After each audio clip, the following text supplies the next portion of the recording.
It's not about taxes. But taxes became the perfect red button, powder keg kind of issue that the religious leaders could use in their attempt to destroy Jesus. Normally, April is a pretty dreaded month in our country. That's because April 15th is typically the deadline for filing your taxes. There's been an extension this year because of the coronavirus that now we get until July 15th. So now July gets to be the dreaded month. But no matter when you have to pay them, taxes are never a fun topic. And that could be for a few reasons. It could be because, one, you'd rather that money just stay in your own pocket. Or it could be that the process for filing makes you want to tear your hair out. Or possibly because once you send the money off to the government, you don't necessarily agree with what they're going to do with it. But no matter how unpopular paying taxes is in America, it's nowhere close to what it was for the Jew during Jesus' day. That's because their taxes were exorbitant at best. They were collected by people who were greedy and simply used their opportunity to line their own pockets. And finally, they were sending money off to what they knew was a godless foreign country. Americans just complain about taxes, but the Jews were constantly on the verge of revolt. When giving his wise counsel in Acts chapter 5, Gamaliel mentions Judas of Galilee. He was an alleged Messiah who, during the days of the census, when new taxes were being imposed, led his fellow Jews in revolt against Rome, fighting against what he believed to be their overreach. But here's the thing, here's the funny thing. In the mind of the religious leaders, here's another alleged Messiah come from Galilee, and they don't like him. So maybe they can catch Jesus on the wrong side of this issue, and they can turn him over to the Roman rulers who will execute him for treason and insurrection, just like they did Judas. The trap has been set. Our story comes from Mark chapter 12, beginning in verse 13. Here's what it says. And they sent to him some of the Pharisees and some of the Herodians to trap him in his talk. And they came to him and said, Teacher, we know that you are true and do not care about anyone's opinion, for you are not swayed by appearances, but truly teach the way of God. They are treating Jesus like a biscuit, buttering him up. But that's just because they're about to strike. Here's what they say. Is it lawful to pay taxes to Caesar or not? Should we pay them or should we not? Jesus has just been asked a yes or no question. And either yes or no will signify the end of his ministry. It's kind of like the question, have you stopped robbing banks yet? If you say yes, that simply means that you were robbing banks in the past. But if you say no, that means that you're continuing to do so. It is a catch-22 yes or no question. But here's what it means for Jesus. If he says yes, that Jews should pay taxes to Caesar, he's going to find himself on the wrong side of a very unpopular issue, and all of his disciples are going to leave him, they think. But if he says no, that Jews should not pay taxes to Caesar, that means he's teaching against the Roman government, and the Jews can just hand him over, and Jesus will be killed. Jesus doesn't take the bait, though. So here's how the text continues. It says, but knowing their hypocrisy, he said to them, why do you put me to the test? Bring me a denarius and let me look at it. And they brought one.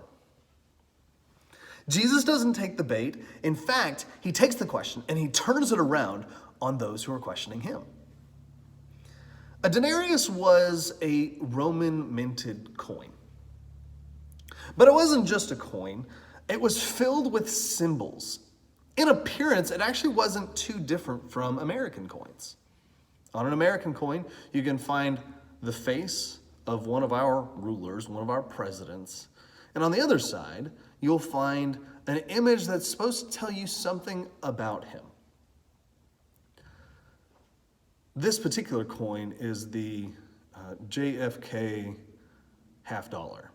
It was first minted in 1964, very quickly put into effect by Congress after he was assassinated in November 1963. But there's a big difference between this coin and the Roman coins, and that is our coinage depicts past rulers, whereas in Rome they would have depicted the current one and something that the current Caesar wanted you to know about him. During the days of Jesus, it would have been the Tiberius denarius, and it would have had his visage on the front, as well as the inscription, Tiberius Caesar, august son of the divine Augustus. I want you to rephrase that for me. August son of the divine. That means son of God. The coins for Romans were portable propaganda pieces of idolatry. And here's the thing. The religious leaders, they're pulling it out of their pocket. I love what David E. Garland writes in his volume in the NIV application commentary of the book of Mark. He says, the opponents produced the coin, and Jesus asked them to identify whose image it bears. When they answer Caesar's, Jesus can now answer their question. Caesar's coins belong to him. Since they have no qualms about doing business with Caesar's money, they had better pay Caesar's taxes. And since they were able to produce the coin, Jesus also exposes that they have no qualms about bringing an image of Caesar and an emblem of his worldly power and his pretension to deity into God's temple. He makes them look foolish and impious. They already pay a kind of tribute to Caesar by possessing his coin. Therefore, they owe Caesar the tribute he demands from taxes. In effect, Jesus says, let Caesar have his idols. The story concludes by saying, and he said to them, whose likeness and inscription is this? And they said, Caesar's. Jesus said to them, render to Caesar the things that are Caesar's, and to God the things that are God's. And they marveled at him. I have historically come to this passage to teach the fact that Christians should pay their taxes. But this passage is about so much more than taxes. Ravi Zacharias was the first one concerning this passage to just blow my mind. In his book, Has Christianity Failed You?, he was discussing this passage, and he stated, and the religious leaders didn't ask the question, what belongs to God? Here's how the logic goes. If that which bears Caesar's image belongs to Caesar, then that which bears God's image belongs to God. So what bears God's image? You do. Genesis chapter 1, verse 27 says, and God created created man in his own image. In the image of God, he created him. Male and female, he created them. Man was made in God's image. James also writes in James chapter 4, verse 5, or do you suppose that it is to no purpose that the scripture says he yearns jealously over the spirit that he has made to dwell in us? God made you in his image. He made you to have a relationship with you. Render to Caesar the things that are Caesar. Render to God the things that are God's. Give him you. I've got a few questions I want to ask you as we wrap this lesson up. The first is, Jesus' questioners came to him with a trap, but they walked away in awe. What does this passage teach you about Jesus by his ability to answer?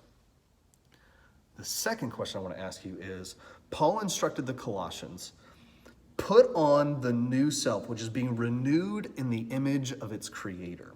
That means that a Christian should be continually changing to better bear God's image. What is one thing that you can do today to better reflect God's image? I hope these questions and this lesson serve you well, and that we can better bear God's image on earth and give him what is God's.